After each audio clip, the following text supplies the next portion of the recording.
P രാജുവിന്റെ മരണത്തിലെ വിവാദ പ്രസ്താവനയിൽ സിപിഐ അച്ചടക്ക നടപടിയെ വെല്ലുവിളിച്ച് മുതിർന്ന നേതാവ് കെ ഇസ്മായിൽ ജീവിതാവസാനം വരെ കമ്മ്യൂണിസ്റ്റായി തുടരും. തന്റെ നിലപാട് അഴിമതിക്കെതിരാണ്, പറഞ്ഞതിൽ ഉറച്ചു നിൽക്കുന്നു. ചില നേതൃത്വം വരുമ്പോൾ അങ്ങനെയൊക്കെ ഉണ്ടാകുമെന്നും കെ ഇസ്മായിൽ പറഞ്ഞു. ഞാൻ 10-70 കൊല്ലമായിട്ട് കമ്മ്യൂണിസ്റ്റുകാരനായിട്ട് പ്രവർത്തിക്കുന്ന ഒരാളാണ്. മറ്റ് പ്രദേശങ്ങളിൽ നിന്ന് അപേക്ഷിച്ച് ഇവിടെ പാർട്ടി കെട്ടിപ്പടുക്കുന്നതിന് കൂടുതൽ ത്യാഗം സഹിക്കേണ്ടി വന്നിട്ടുണ്ട്. ഒരുപാട് ആളുകൾ മരിക്കുകയും ചോരയുകയും ഒക്കെ ചെയ്തിട്ടുണ്ട്. അങ്ങനെ കെട്ടിപ്പടുത്തുള്ളൊരു പാർട്ടിയാണ്. 10-70 കൊല്ലമായി ഞാൻ അതിൽ തന്നെ പ്രവർത്തിക്കുകയാണ്. അതുകൊണ്ട് എൻ്റെ ജീവിതകാലം മുഴുവൻ ഞാൻ ഈ പാർട്ടീനായിരിക്കും. ഈ പാർട്ടിയെ സംരക്ഷിക്കാനും ഈ പാർട്ടിയെ ശക്തിപ്പെടുത്താനുള്ള പ്രവർത്തനത്തിൽ തന്നെയായിരിക്കും ഞാൻ ഉണ്ടാവുക.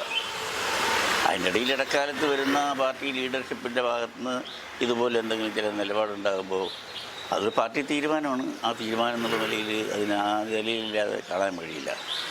പിന്നെ എന്നെക്കുറിച്ച് പറയുന്ന കാര്യങ്ങൾ എന്തൊക്കെയാണെന്നുള്ളത് വിശദമായിട്ട് മനസ്സിലാക്കട്ടെ. അതിനുശേഷം എന്തെങ്കിലും എനിക്ക് പറയാനുണ്ടെങ്കിൽ അപ്പോൾ പിന്നീട് ഞാൻ പറയും. ഒരു നിലപാട് പണ്ട് മുതലേ ഒരു നിലപാടുള്ള ആളാണ്.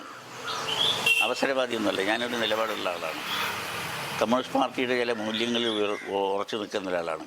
അഴിമതിക്കെതിരാണ് ഞാൻ, സ്വജനപക്ഷപാതത്തിനെതിരാണ്, സ്ഥാപിത താല്പര്യങ്ങൾക്കെതിരാണ്, ആശ്രിതന്മാരെ സഹായിക്കുന്ന നിലപാടുകൾക്കെതിരാണ്, അധികാരം ഉപയോഗിച്ചുകൊണ്ട് പണം ഉണ്ടാക്കുക എന്നുള്ളത് അതിനെതിരാണ്. അങ്ങനെ എനിക്ക് ചില നിലപാടുണ്ട് പണ്ട് മുതലേ. ആ നിലപാടിൽ തന്നെയാണ് ഞാനിപ്പോഴും.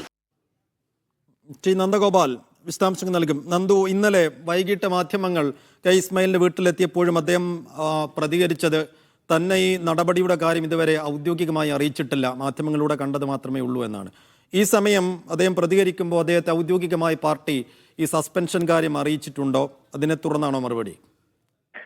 സൈഫുദ്ദീൻ, അതായത് അദ്ദേഹത്തിന് ഈ സസ്പെൻഷനെ കുറിച്ചുള്ള വിവരങ്ങൾ ലഭ്യമായിട്ടുണ്ട് എന്നുള്ളതാണ് മനസ്സിലാക്കുന്നത്. അതിനുശേഷമാണ് ഇത്തരത്തിലൊരു പ്രതികരണം ഇപ്പോൾ കെ ഇസ്മായിൽ നടത്തുകയും ചെയ്തിട്ടുള്ളത്. പി രാജുവിന്റെ മരണവുമായി ബന്ധപ്പെട്ട് അദ്ദേഹം നടത്തിയ പ്രതികരണങ്ങൾ വിവാദമാവുകയും തുടർന്നാണ് ഒരു സസ്പെൻഷൻ നടപടിയിലേക്ക് പാർട്ടി പോവുകയും ചെയ്തത്. പക്ഷേ താൻ പറഞ്ഞ നിലപാടിൽ നിന്നും മാറുന്നില്ല എന്നുള്ളതാണ് അദ്ദേഹം ഇപ്പോൾ നടത്തിയ ഒരു പ്രതികരണം. പാർട്ടിയുടെ നടപടിയൊന്നും തന്നെ ബാധിക്കുന്നില്ല, തന്റെ നിലപാടിൽ എപ്പോഴും ഉറച്ചു നിൽക്കും. ചില നേതൃത്വങ്ങൾ വരുമ്പോൾ ഇങ്ങനെയൊക്കെ ഉണ്ടാകും, പക്ഷേ ഇതൊന്നും തന്നെ ബാധിക്കുന്നില്ല എന്നുള്ളതാണ് കെ ഇസ്മായിൽ പറയുന്നത്. ഒപ്പം അദ്ദേഹം കൂട്ടിച്ചേർക്കുന്ന ഒരു കാര്യം, താൻ എപ്പോഴും ഒരു കമ്മ്യൂണിസ്റ്റുകാരനായി തന്നെ തുടരും എന്നുള്ളതാണ്, പാർട്ടിക്ക് വേണ്ടി പ്രവർത്തിക്കുക എന്നുള്ളതാണ് തന്റെ തീരുമാനമെന്നും അദ്ദേഹം വ്യക്തമാക്കിയിട്ടുണ്ട്. ഏതായാലും ഈ സംസ്ഥാന കമ്മിറ്റിയുടെ നടപടി ജില്ലാ കമ്മിറ്റി കൂടി അംഗീകരിക്കുന്നതോടുകൂടിയാണ് ഈ സസ്പെൻഷൻ പ്രാവർത്തികമാവുക എന്നുള്ളതാണ് മനസ്സിലാക്കാൻ സാധിക്കുന്നത്. അപ്പോൾ ഉടൻ തന്നെ ആ നടപടി കൂടെ ഉണ്ടാകുമെന്നുള്ളതും